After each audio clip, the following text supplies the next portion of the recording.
Why are you here? I'm looking for a great warrior. So what kind of warrior have you been? The way of the warrior. You needed a warrior's mind. Clearly, this was all planned by warriors of... Warriors. Now is the time. Hi, this is Beth Hess, and you're listening to the Warrior of Impact podcast. I am a warrior of words.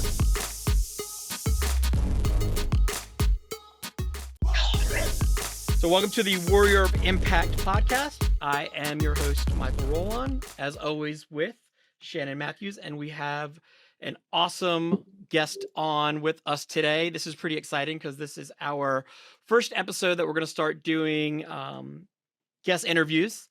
And so it really makes sense that one of our early podcast guests is somebody who we have developed a solid relationship with over the last year plus. We have the incomparable wordsmith, Beth Hess, who really is, in all definitions, a warrior of words. She'll go into some of that in detail, but, you know, Beth is a self-proclaimed lifetime question asker. She was a journalist for a number of years, and I believe through the pandemic, decided to take a leap and use that knowledge for how to wordsmith and messaging, and became a messaging coach for businesses, groups, and organizations who are amazing at what they do, but sometimes struggle on ways to communicate what they do with the world. So Beth, if you want to go ahead and add to that and what I didn't touch on, we would love to learn more about you. Thank you very much. Yeah, I appreciate that. I think you summed it up pretty well. I have always been curious about how things work in the world. And I remember even being young, looking at movie titles and thinking, why did they use that font? And I don't even know if I knew the word font at the time, right? But just like, what are they trying to convey with what they say there? Even as a young child, I spent a week with my grandmother every summer, starting at the age 5, and we would write a little book about our week every year. And so storytelling was really a part of what I did for as long as I can remember. And like you said, I did that professionally for a long time. I went to college, I have a bachelor's of journalism. And that's what I did for a long time. And even now, I'm learning to step into the role. A lot of people in different places I've worked where I was like, well, you're good with words. You're the word girl. Help us figure this out. And through the course of the pandemic in 2020, when I was laid off. I was gonna try to say that a better way, but Our words matter, right? That's right. I was gonna say, when I was asked to go work for someone else, I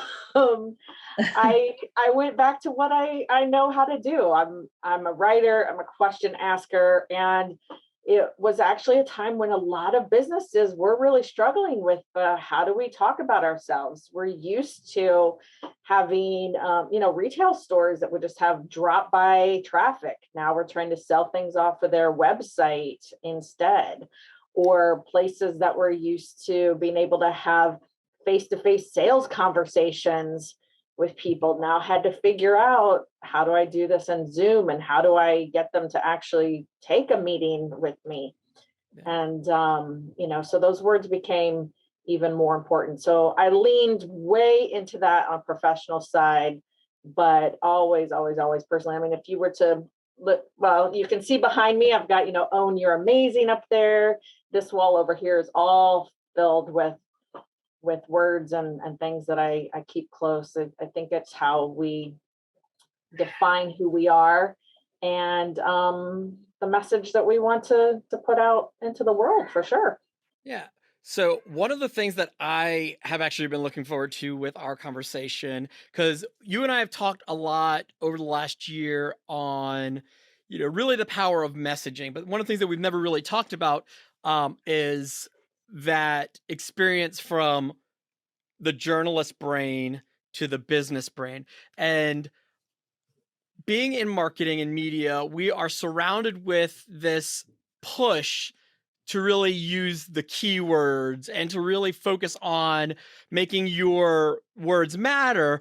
But I guess the question that I have is, from pairing both worlds, what would you say is the difference between, say, spinning something and like the sizzle?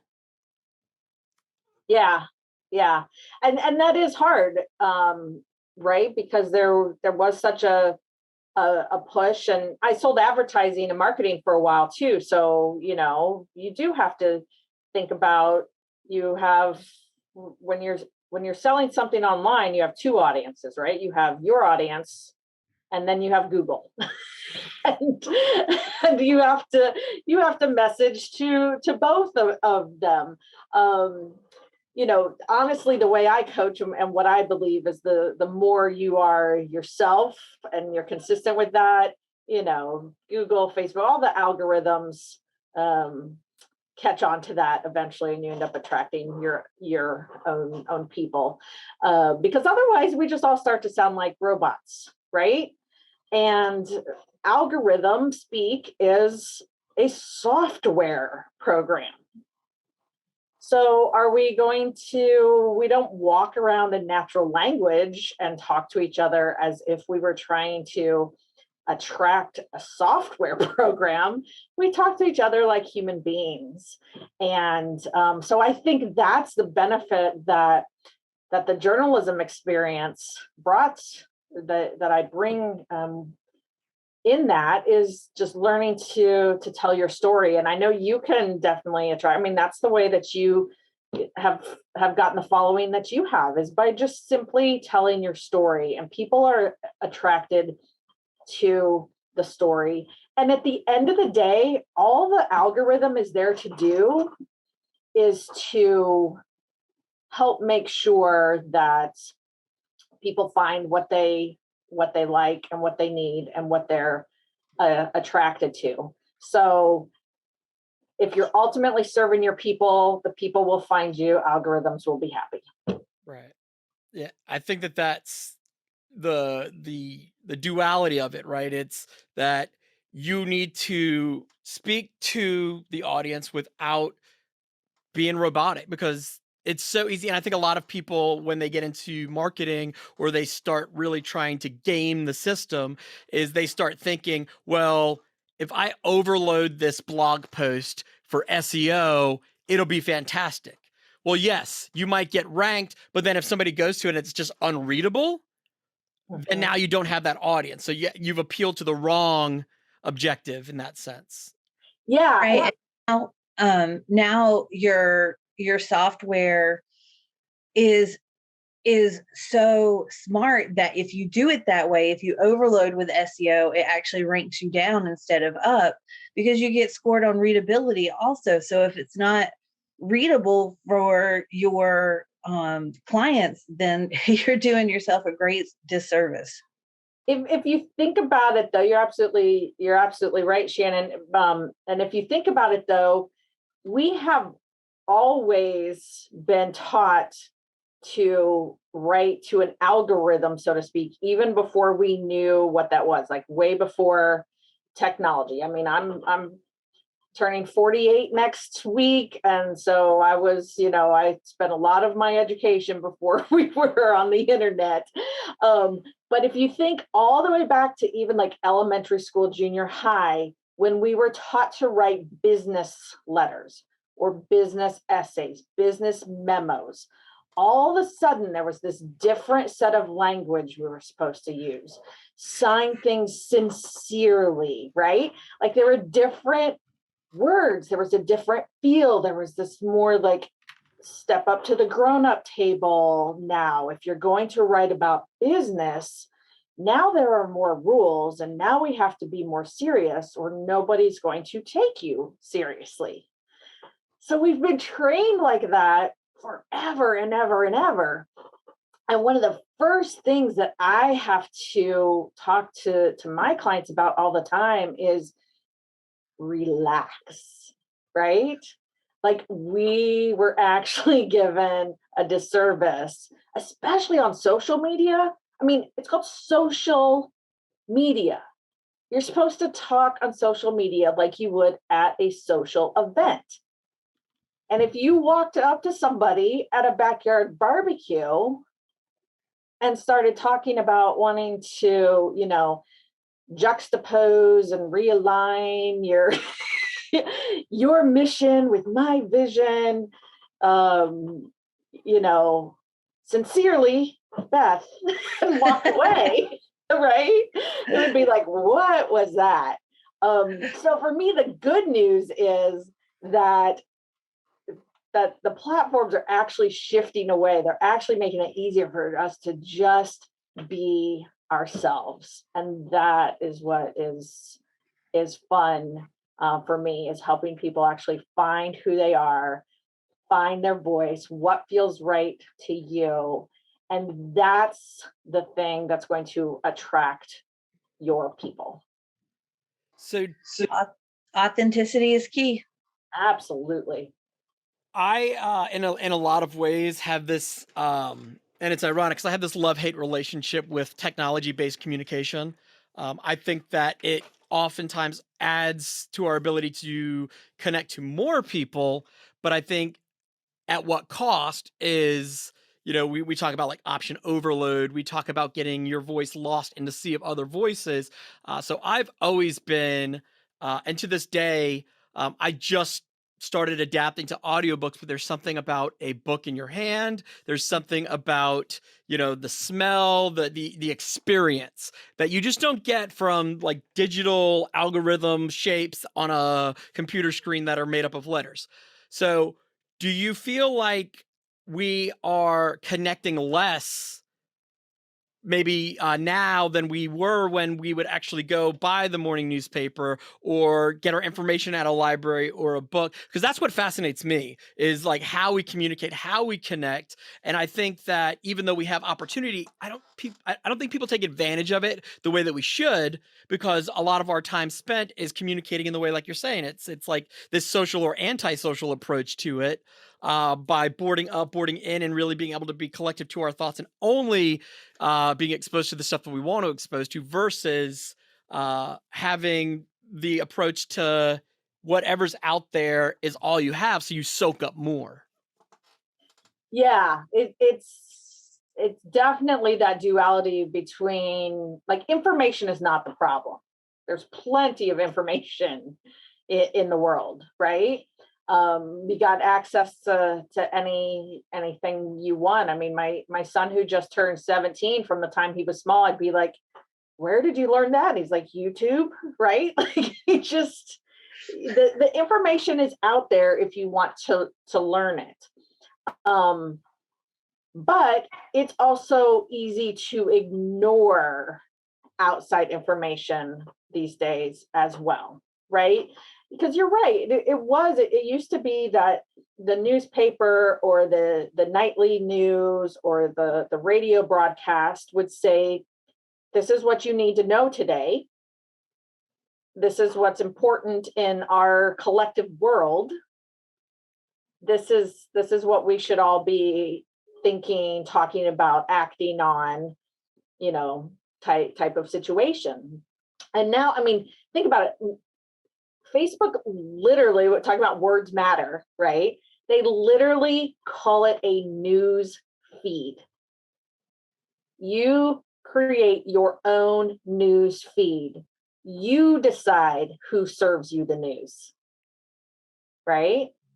And in some ways, that makes it so much easier to go deep with the things that matter to you most, right? Because when else would you, I mean, I was literally on a Zoom a week ago with 6 people, and it was US, Canada, Philippines, Mexico, right? Like, all of us there together, all of us caring about the same thing. So it makes it easy to go deep. And I think people are getting more intentional about what they put into their world. But that also does make us a little more, horse blind. Yeah. Sometimes too. And I've I talked was talking about this with another friend of mine, and that's what we were talking about is social media feeds you what you like. And so whatever it is you like, it gives you more of that. But that limits our ability to intake opposing viewpoints.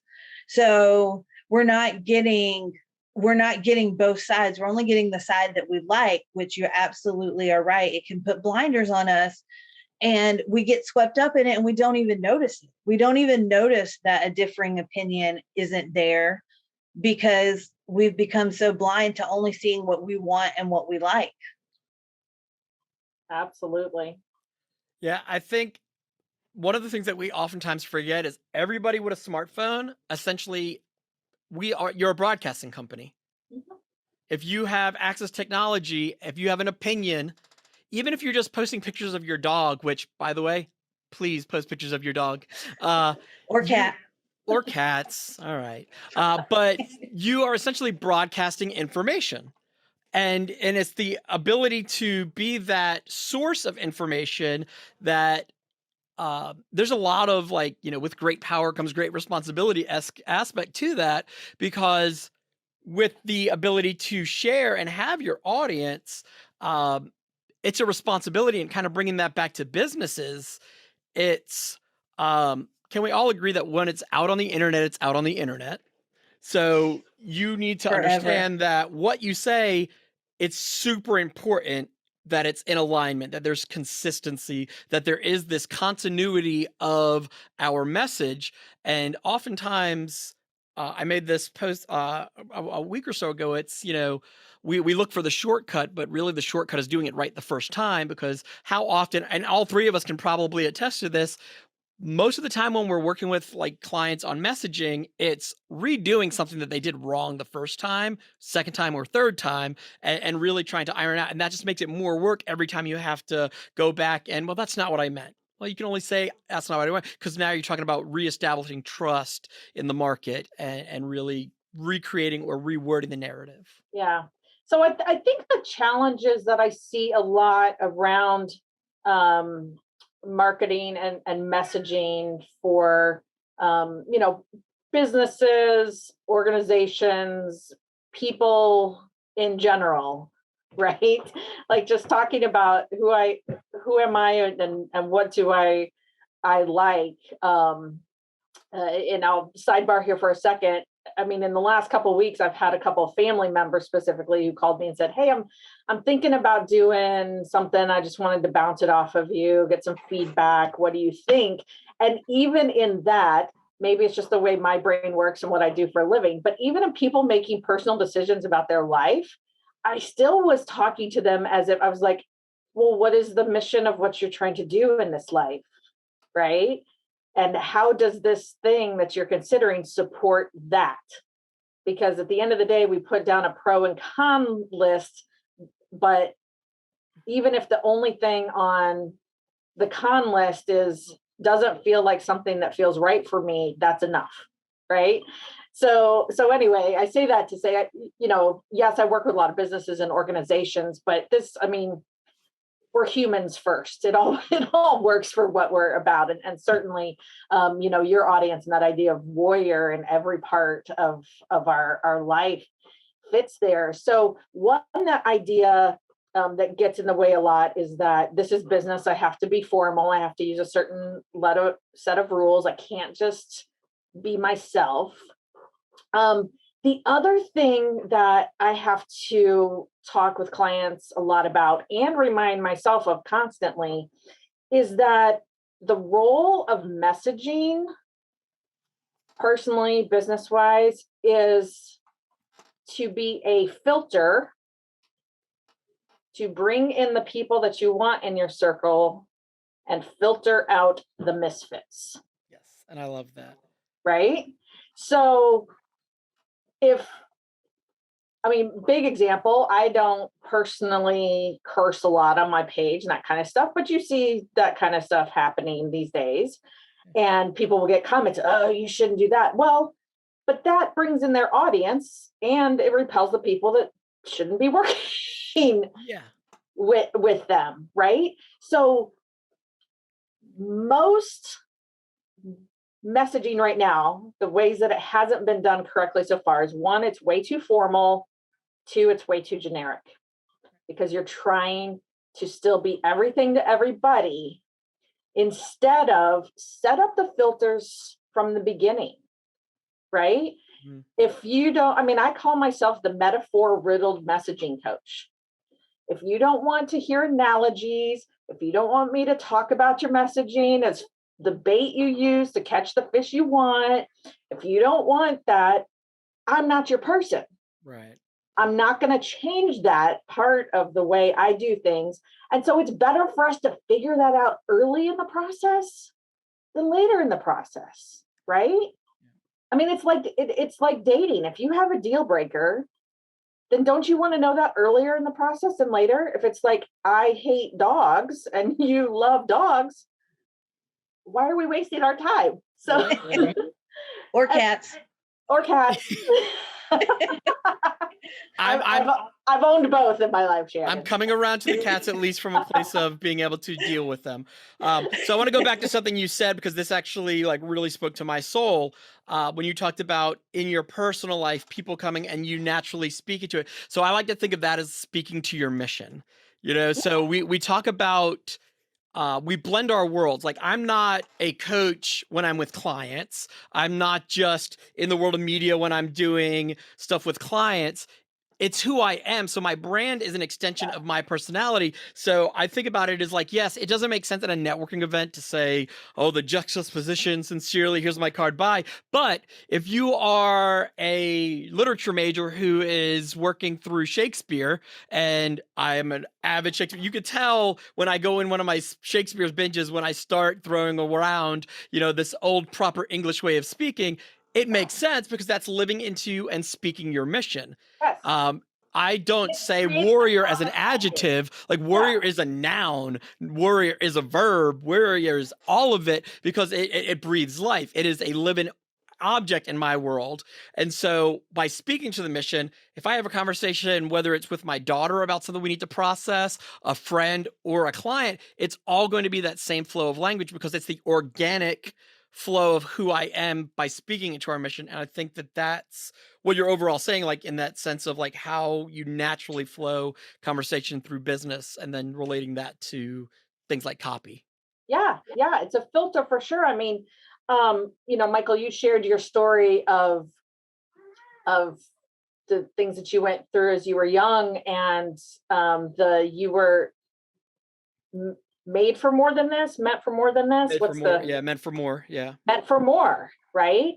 And, Shannon, you might be able to think of an example of something that a parent or a mentor or somebody said to you earlier in your life, where you think, oh, what's that thing grandma always said? This is or whatever, right? Those are the phrases that get in our bones and remind us of who we are. And the more we keep coming back to that,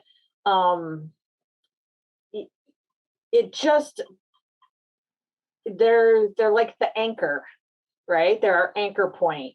And any brand, any human being, any organization has to have that anchor point, and then we build our words around that, right? And and so that's why if you look at my personal Facebook page, it will say, I help people and businesses own their amazingness, right? Because that's, if we sat down for coffee, we'd end up talking about what you're amazing at, what I'm amazing at, and right. That's just what we would do. Yeah. Yeah. And I think that when we talk about messaging, we go into this, I think it naturally happens where we go into this thing about trying to be proper, right? Because we're taught at a young age, you don't talk about yourself, you don't brag, you don't try to build yourself up. So we take this modest approach to try to proclaim our message, and then we sit back and we wonder, well, why is nobody engaging? And I think we've got to find that that dance. We've got to find that way to make it so fluid that it just naturally occurs to where we are able to show our expertise without showing that we're better than, or trying to portray that we're better than. And so I just want to kind of touch on that. How, if somebody's listening and they're trying to figure out, I don't even know where to start. I don't even know how to think about myself in a way that I can, who am I? I'm not anything special, to try to start telling, but they know that they've got to start doing more as a business owner, let's say, because that's probably the best way to approach it. If I'm a business owner and I'm not making any sales, I'm not doing anything, I'm not getting my voice heard, what is step one to getting at least an understanding of your own message? I think there's some work that we need to do before we even start proclaiming. Sure. Absolutely. I'm a big fan of Simon Sinek. So I believe in the start with why mentality, right? And you have to know why you're doing what you're doing. So, if we sat down for a session, I would probably just start with, hey, Shannon, tell me about your business. How did it get started? And I am listening for, as a trained journalist, right? I'm listening for the words you repeat, the things that you say with emphasis, where your eyes kind of light up when you say it, those types of pieces. And then I'm probably going to, one of my absolute favorite things to do with people is to talk about the how you do it. How do you do what you do? Because the power of what makes you amazing is in your process. The how you do what you do is what makes you different from everyone else. And even if you say, oh, well, we do a call and then I write a draft and then we look at it together. No, we get deep into the how you do it. And in that process, we're going to find there's verbs that you repeat, that you lean on. There's certain nouns you say, there's feelings that come up that you say, well, I want my clients to feel this way, or, oh my gosh, that's where the magic happens. There's phrases that just come up in these conversations. So if you're doing it for yourself, you want to kind of think and look at, really start listening to the way you talk about what you do and how you do it. The other thing that I often have my clients do, and I actually did it with a networking group as well. And at first they all hated me. And then when we presented it to each other, they were like, I'm so glad you made us do this. I asked my clients to write down 100 things they're good at. Huh. Right? And it takes 100 because the first 10 are just going to be your resume, right? Superficial, kind of first top of your head things. Yeah. Right. Exactly.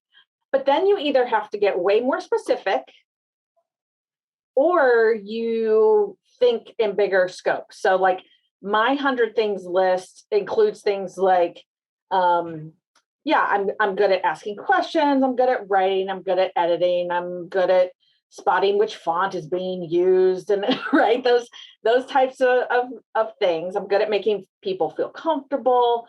But then, you also get things like, I'm good at letting bananas rot on the counter before they actually get eaten. I was super ambitious when I bought all that produce. Right? I'm good at forgetting what's in the refrigerator. Amen. I'm good at intending to eat the vegetables when I buy them. Right, but I think that you're hitting on a great point. It's what are you taking ownership of in a bigger scheme of things? Because I think we take light of those things. One of the things I want to talk about really quick, because I too, huge fan of Simon Sinek.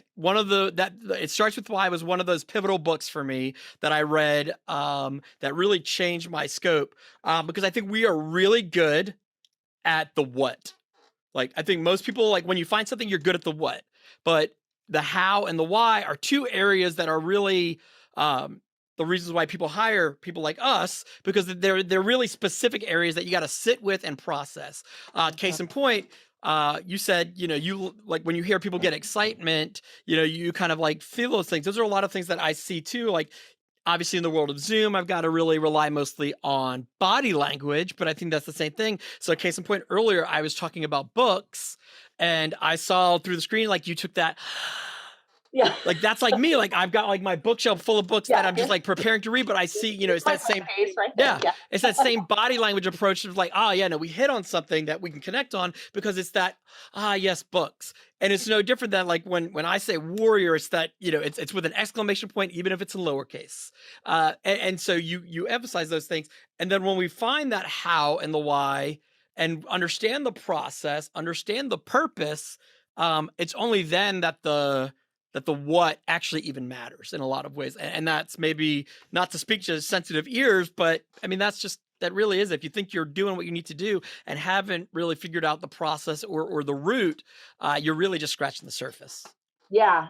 And then the other question, and one of the things that the 100 things I'm good at really starts to hit at is in what ways were you made for what you're doing? Ooh, I love that. Right? Like you have become very clear, Michael, about your story of I am made to talk about being a warrior because of all of my life experiences to this point, right? There are lots of copywriters, there's lots of messaging coaches out there. There's probably other ones out there that also have backgrounds in journalism and the things that I am and do, but I know that when I like the common thread, when you look at that 100 things I'm good at list, and when I look at the history of my life, it's like, this is the thing that makes sense because I have been able to bring all my skills to this. And no matter the entrepreneurs, the business owners, the people that are doing marketing for organizations or volunteering in certain things, they all have a why. Everybody I talk to has their why because I don't work with people that don't have one. Right. I should say it that way, right? Like I don't connect with people that are like, it's just a job. I just thought I could make some money. So that's going to be the end of our conversation. So when we get a little deeper into that, like they might not know how to put their why into words, but they have one. And a big part of your why is the story, is the journey of how you got to where you are. And you have to explain to your potential clients, the people that you want to have circle around you, those people have to know why you are the one that needs to do it for them. And that is more than your certifications. It's more than your degrees. It's more than, testimonials is part of it. But at the end of the day, it's we connect as human beings. And so your messaging has to do all that too. Yeah. And I think it comes down to like the something that we probably understand a little bit more than most people is that life's pretty simple. Really, like, and maybe this is bringing it down to maybe too much of a rudimentary level, but like, I like to think that we're either writing a story, living a story, or changing a story. Like at any given point. So it's either, like the story that you're telling, the story that you're living, or the story you're running from. And I think that. Say that again. I'm going to write that down. Yeah. So I think it's, the story you're living. It's either the story you're telling, the story you're living, or the story that you're running from. And I think at any given point, no matter who's listening to this right now, they recognize if they really sit there and listen to it, am I just telling a story? Am I fully living a story, or am I running away from a story? Yeah. And I'm going to tell you right now that if you are owning your own business or nonprofit or running anything, if you are an entrepreneur, your personal story cannot be disconnected from your business story. Absolutely. There is no such thing. If you want to fast track to personal development and pulling up all the gunk that you have in your life, start your own business because it will all come up. Now, that's not to say, I know, your brand, your business can have its own personality a little bit, but man, are you guys really, really close siblings? Yeah. Yeah. And so you're right. That idea of what am I telling? What am I living? What am I running from? Is has to be part of your business messaging. And that doesn't mean you have to tell more of your story than you're comfortable telling. But it creates the trust, right? That's what your message is really about, is creating trust between you and the people that you want to work with. Absolutely. And knowing that, this filter idea goes both directions, right? They can filter, they can opt out and say, I don't think that person's for me. And you want that because those people are no fun to work with. And you have a chance to filter them out and say, I just don't think we're a good fit. And therefore you're not going to get the results. Even if you're selling people, even if you run a restaurant and you're selling people lunch, if you're attracting people that don't want what you serve, they're not going to be happy, right? Yep. They're not going to go out and tell everybody else to come in, and they leave you feeling like, I make the absolute best pizza in town, but this guy wanted a burger and I couldn't give him a burger, and now I feel really bad. Well, no, just tell him he should have gone to a burger joint. Right. And I think that we do that, right? That we want to please everyone and we want to appeal to everyone. And I'm a branding specialist. And so I really understand what you're saying about you only want to attract your ideal client, because when you're not, you're wasting your time and their time, because eventually one of you is going to figure out that you're not. Hopefully you figure it out before catastrophe happens, but one of you is eventually going to figure out that you're not working well together and that you're not meant for each other. And so if you want to save yourself a lot of lost time, lost money, and heartache, these filters that you're talking about are so important, because you only want to expend your energy. We only have so much energy right now in the world we live in. You want to expend that energy on projects and people who are meant for you and who light you up and who you're really passionate about. You don't want these clients who you're like, every day when you wake up, you're dreading talking to them or getting an email from them. And that's because you haven't done the work to set those filters up so that you can only get the work and the clients that are meant for you. Right. Yeah, absolutely. Absolutely. It's actually the kindest thing that you can do for your client or potential client is to tell them you're not a good fit. It really, really is. Yeah, I completely agree. I think and I know that you've used this analogy before too. It's like you wouldn't go out and get married on a first date. Yeah. Maybe. I don't know. There's I guess times where impulse, works out. But the idea being that you know enough about your ideal client, hopefully, to be able to say, we can probably do business together.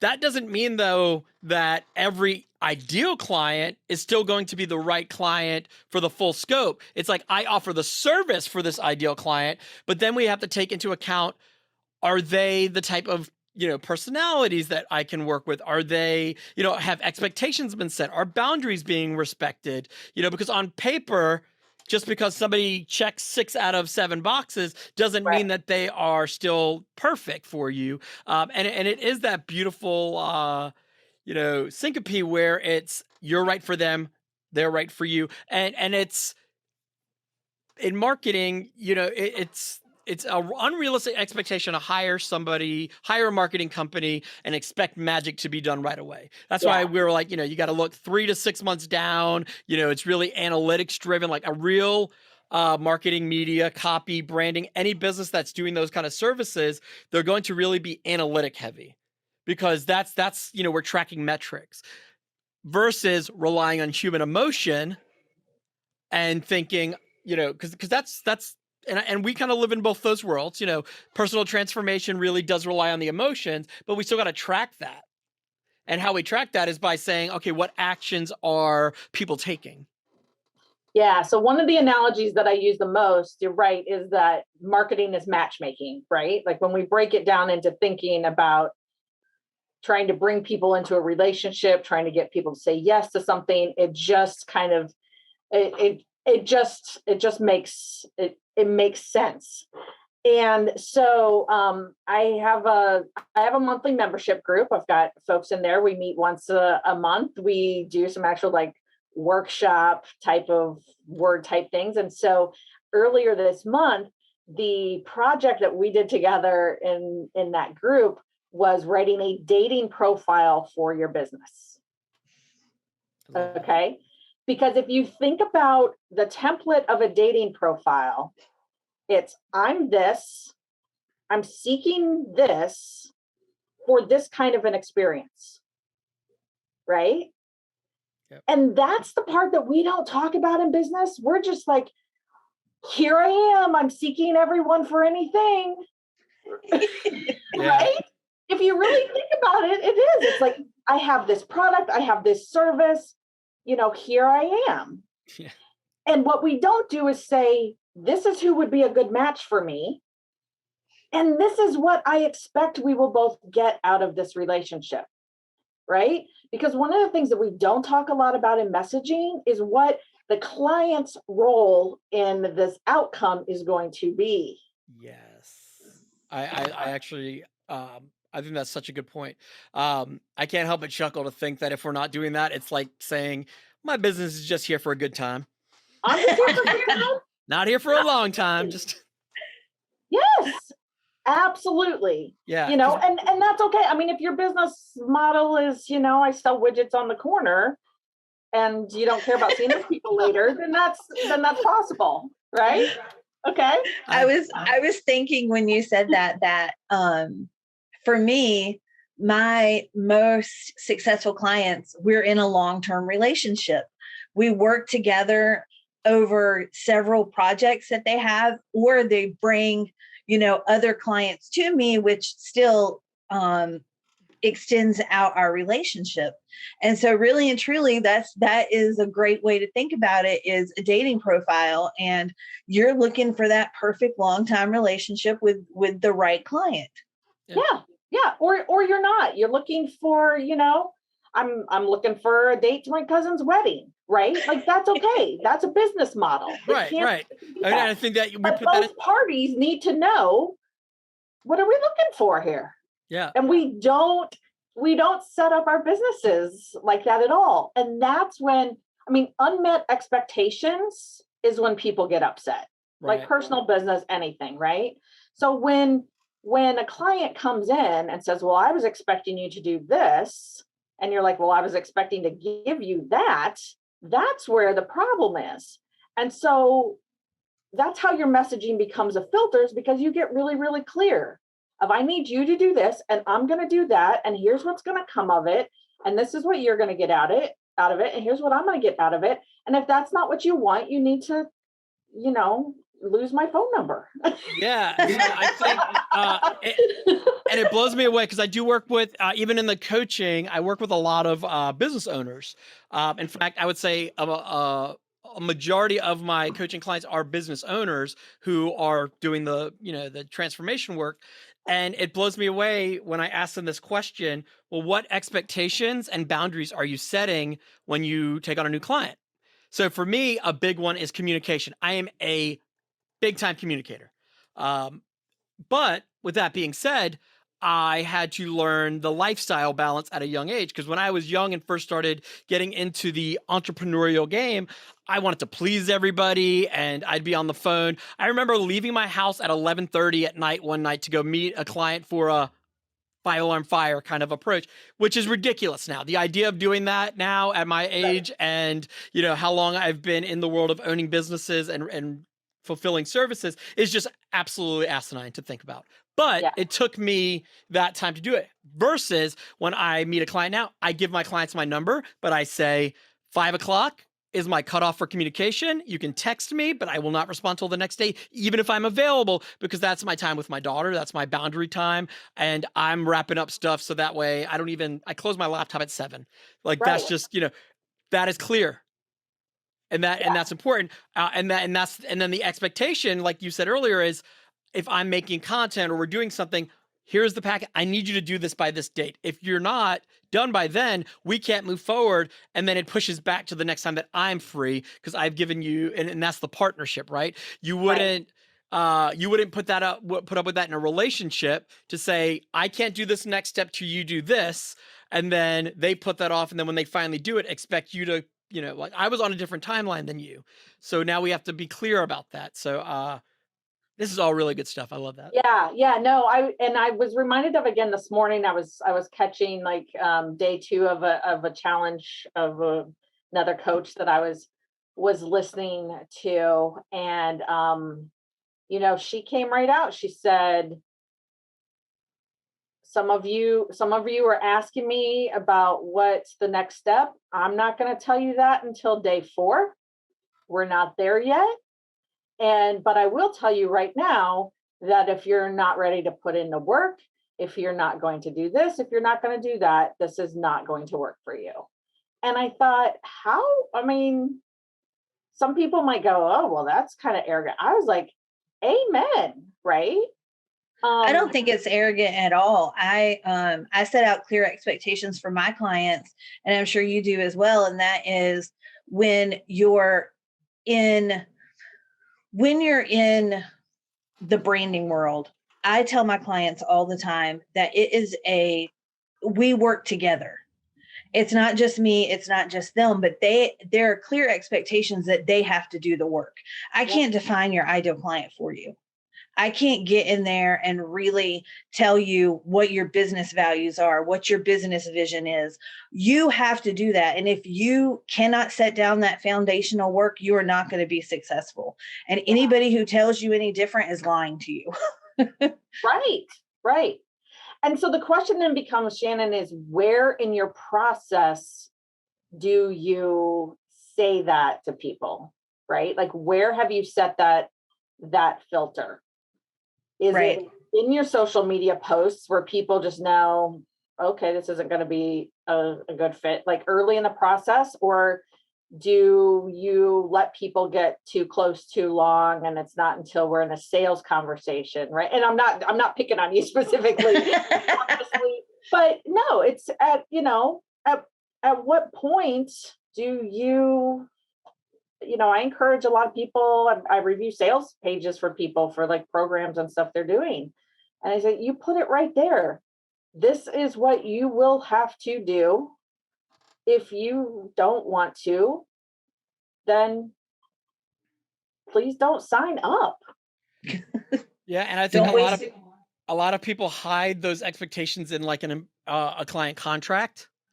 And if that's the first time that somebody's seeing these expectations and you're wondering why you're not getting sales that are closing, people are blindsided. It's no different than a cold call. If you're presenting somebody with the information behind the veil of a contract or behind the veil of a lack of an emotional human touch, and solely relying on that to do the work for you, it's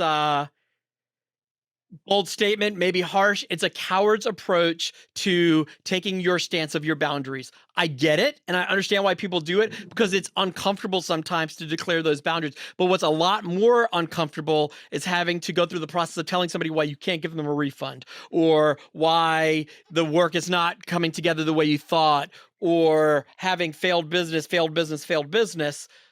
That's much more uncomfortable in my mind. And so it's, what do you want to deal with the problem now or later? To go back to our relationship analogy, it would be like trying to slide your deal breaker into the vows at the wedding. Right. And I vow that I will never let you own a dog. What? We didn't talk about this. Right? Yeah. Right? That kind of No more tattoos for you. You gotta be, yes. It is the most kind that you can be to yourself and other people. And at the end of the day, we're talking about, Shannon said earlier, being authentic. It's about not sacrificing yourself for a sale. I mean, ultimately, yes, that you just don't sacrifice it. Don't sell your soul for every sale out there. And the more the more you know about that for yourself. So yes, I help my clients actually put this into words, because Lord, are there a lot of words when it comes to businesses, right? Like you got to write your social media, you got to write product descriptions, you got to write your website. There's just, no matter what industry you're in, there's a lot of words. But what we really uncover in all of that is how do you want to do business? What do you want to be known for? How is this going to make you successful and satisfied in who you are as you are doing your business? Vital. I think all those are very vital. I mean, you're giving us so much golden nuggets today. I love it. So I want to kind of move on to a segment that we are going to be doing pretty much with all of our guests. And these are just these three questions that we want to ask that really tie it all, because as you so eloquently put, like the words, right? Our word, my word is warrior. We obviously created this podcast to define what it means to be a warrior by talking to experts like you and some of our other guests that we have coming up that really look at this from every vantage point, that really are able to dissect it beyond the warrior in armor and really the warrior of being true to yourself by using the words that you use. So our first question is, how do you define what it means to be a warrior? Yeah, I think that I'm learning that, you use the word warrior, and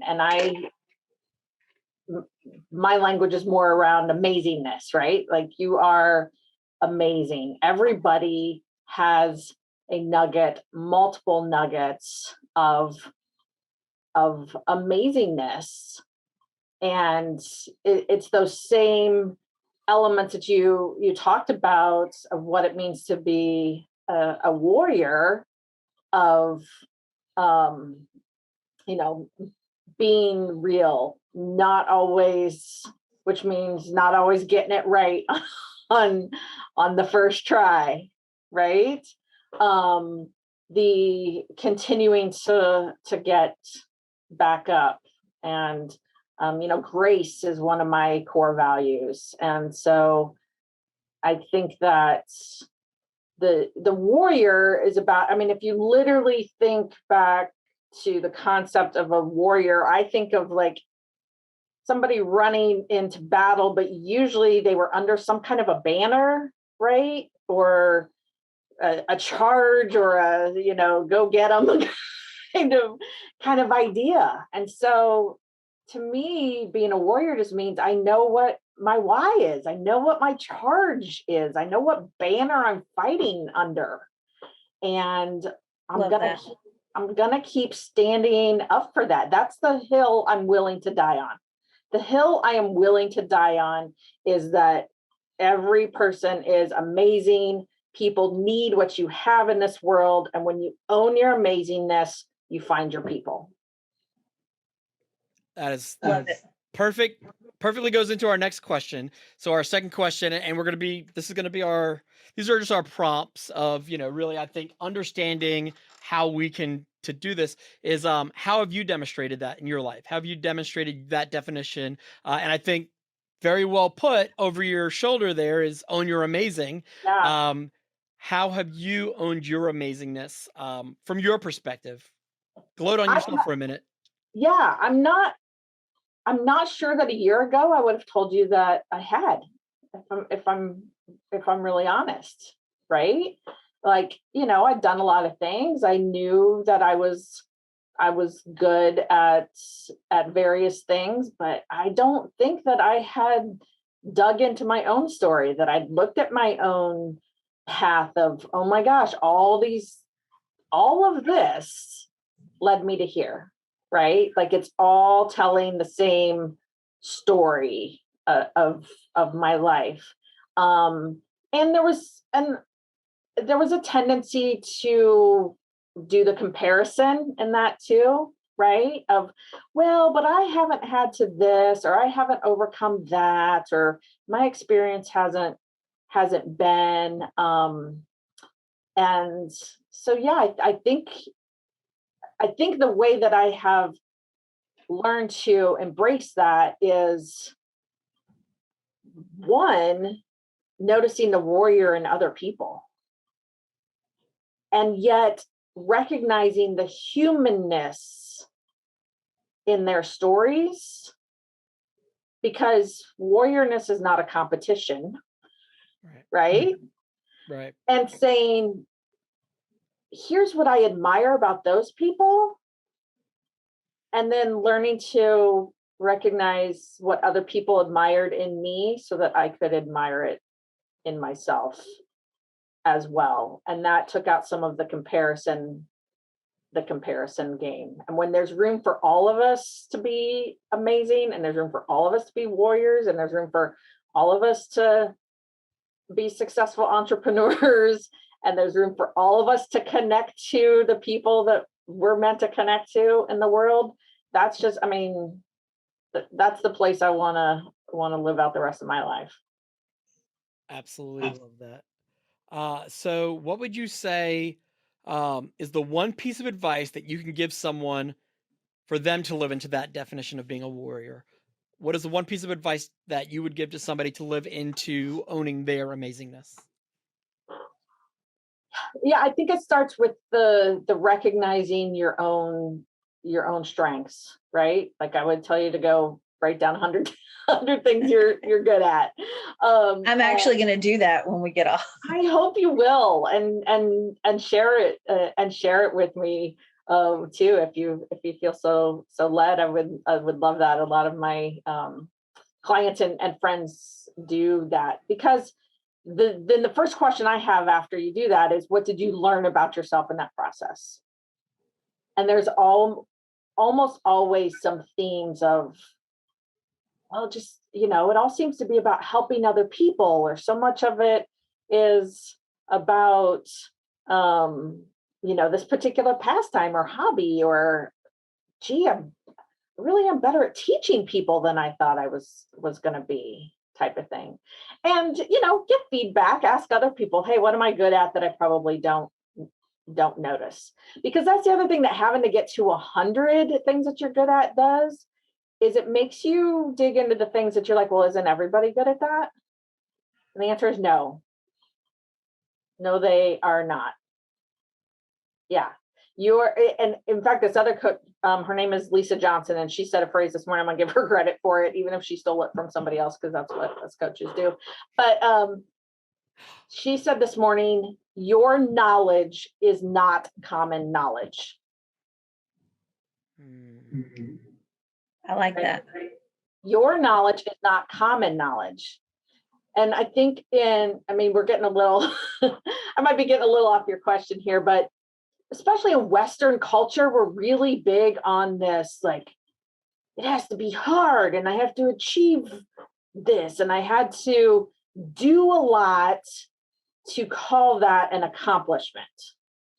Yes. But what about the gifts that we just were born with, right? What about the things we just know how to do? Right. What about the things that come easily to us that don't come easily to other people? When you start making a list of the things you're good at, and then you share it with somebody, and you're like, well, yeah, but that's just what I am. And they're like, well, but I'm not good at that, and I'm not good at that, and I'm not good at that, right? And you start to see, okay, these might be some of the pieces of what make me amazing. That's it actually reminds me of something that I say. It's service does not mean sacrifice, and sacrifice does not mean scarcity. Right? We don't have to be the Icarus or the proverbial whoever's pushing the rock up the hill. Yeah. But that's how we see it, right? Like we put doubt on that stone, we put struggle, we push pain, and it just means more when we get to the top. I talked about this last week and the week before. I was prideful of the fact that I was the king of adversity. You know where that got me? With more adversity.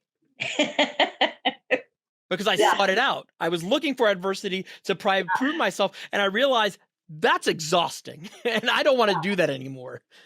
Yeah. So just because you're equipped to go through hard things does not mean you have to do hard things. In fact, I'm learning that peace and the calm. I heard this quote that I'm going to steal that I actually sent off to my coach. I heard it and I was like, oh, this is gold right here. And it's peace looks like boredom to people who were raised in chaos. Boom, Yeah. right? Yes. Mind blowing. But that's how it, because we seek the chaos. And Yeah. we're obviously, we could go off on a tangent. We're Right. gonna definitely have to have you on again, because this Yeah, is well- like, a part two, because I think that just goes to prove how much the world of like that we live in, and the words that we use and the different layers of it that I think we can dissect. But so that we're valuing your time, if there's anything you want to leave us with, any sort of point that you wanted to make that you maybe didn't feel like you had the chance to, so that way you're not, driving home later or in the shower and be like, oh, I should have said this. I want to make sure that we leave that space for you to say anything that you wanted to make sure that you got across today. I would just say that I think that it's super helpful. It has been for me, and I can tell from the stories that you're telling for you, that idea of having a word like warrior that you leaning into and can identify with. I, several years sort of came up with 4, but one of the main ones was storyteller, right? And so when I say, you know what, at the end of the day, I'm a storyteller, and right now I'm leaning into that even more as, the word girl, because that's what businesses and people are like, I'm bad at words. I'm like, well, I can be a word girl kind of thing, right? And so find something like that for yourself. I don't know, Shannon, does anything come to mind of like how you describe yourself, or a phrase that you kind of lean back on sometimes? My overall, and it's actually in my biography, is failure is a bruise, not a tattoo. And so I say that to myself all the time when I think that I've done something wrong. I think we put a lot of shame on ourselves that we're not always 100%, right? Done is better than perfect. I say that to myself a lot also. I know Mike and I both get lost in the process sometimes. We talk about this with each other, that when we're doing something, we get caught up in making sure every detail is perfect, and something that should have took 5 minutes, an hour later, you know what I mean? And so I have to remind myself that done is better than perfect. Get it done, and perfect can come later. That doesn't mean be sloppy, but you have to be respectful of your time and say what is important, what isn't important. Yeah. So even if you turned that into, almost a label, or I think of it as, again, like a name tag that you would wear someplace, and maybe it's the, imperfect doer is your name, right? Or something along those lines. That was just the first thinking, but like imperfectly perfect. Yeah. but when you attach it to the, because when we introduce ourselves to people using our name has power. So the name we give ourselves matters too, even if it's just the one in the back of my mind. It's like, all right, well, I'm the imperfect doer, so I got no choice but to push send on this email and just move on. Yeah. So my on my email signature, I've given, I've had all the titles like owner, and I've been the executive, for marketing executive. I've been the CEO of one, so now on mine it's Michael Rollon, warrior, and to me it sums it all up. That doesn't take away from the fact that I know some digital marketing and copy and all those things, or being a coach. That is my definition. And so to the point where I went to go pick up my prescriptions from Walmart the other day with my daughter. And this is very few moments where you get to be cool in front of your child, right? We walked into Walmart, and across the way, loud as can be, hey, it's the Warrior of Impact. that is the coolest thing in the world to a almost 13-year-old girl that her dad's getting recognized from social media. We had something like that happen in another state once. We were going through West Virginia at a rest stop, and somebody came up. Are you Warrior of Impact on TikTok? My daughter's like, what is this? What is reality? But it's that same mentality, right? People, Right. Most people don't even know my name is Michael, because they're just like, oh, Warrior of Impact. And it's almost intentionally done that way, right? Because I answer to Michael, but I like answering to Warrior. And if you go back to that idea of your message as a filtering, then even what you call yourself creates the conversation you want to have. Right. Right? When your signature line says CEO, what kind of question, what kind of conversation starter is that? What does that really bring about? Right. But you are saying this is what I am. And so this is the kind of conversation we're going to have together.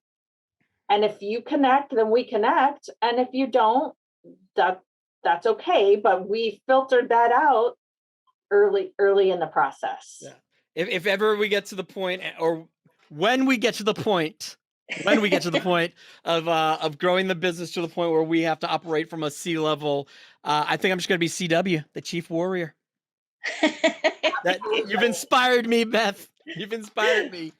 Absolutely. No, I love that. So, to go back to your question of where would I recommend that people go first, just, as you go through this is what I'm good at, this is what I'm here to do, this is my why, play around with a fun title, see what you can come up with. You don't have to reprint all your business cards, you don't have to put it on your subject line, even if it's just the thing that you have in your back of your mind of, nope, this is who I am, so this is how I need to act today. I know we all agree there's a lot of power in putting that into place for yourself. Absolutely. And so where can people find you online? How can people connect with you, work with you? Yeah, so I am Facebook and Instagram mostly these days. Facebook is Keys to Your Brand. And so I've got a business page there that I post on, not too much because I do have a private Facebook group as well. That's where we mostly hang out. That's called Unlocked Brands. The keys thing, right? We'll run that metaphor all the way through. Yes, absolutely. And of course you attach it to it every day. IG is Beth Builds Brands. Is who I am there, and I, any of those places, I always welcome people to hop into my DMs as well. I get messages from people fairly regularly that just say, "Hey, word girl, help me with this," yes. and we do that, and also keystoyourbrand.com. I've done a lot of work on my own words and how I describe myself there, and that'll give you a pretty good rundown of all the different things that you do. I will mention that you can find from my website, or send me a DM someplace else if you can't find it on the site. I do offer, initial conversations about words and stuff, 30 minutes, no cost. I'd love to extend that offer to your audience as well. It is not a sales pitch. We're going to talk about a word problem that you have or content. If you want to bring a piece of content and have me look at it, if you want me to help you come up with your creative title for yourself, if you need some ideas to post on social media, we'll spend 30 minutes looking at some things for you there. Awesome. And I will say, as somebody who sat through, some of your workshops and has worked with and had multiple soundboard opportunities between the two of us where we've bounced ideas, Beth certainly is much more than just the word girl, but I definitely recommend putting her into your Rolodex of resources. We will certainly have a Rolodex is a thing anymore. I don't know. But we will go ahead and we will have all of those links in the descriptions, and make sure to check her out. and all of the things that she's got going on. I know that she has this workshop where you can go monthly into her membership program to learn to become a better copywriter, whether it's your first go around or you are a seasoned copywriter who just wants to have ways to break through some of those dry spells of writing. I think we all get to that place regardless of being, always engaged with our own thing that we forget. So a great opportunity. Beth's a perfect person to talk to when you need to take the blinders off and let somebody else kind of come in and look. And I trust her completely with doing that with any of the words or messaging that we use in our organization, and would highly recommend her to do so for you guys. And with that, I think we are going to be all set, and we will see you all next week.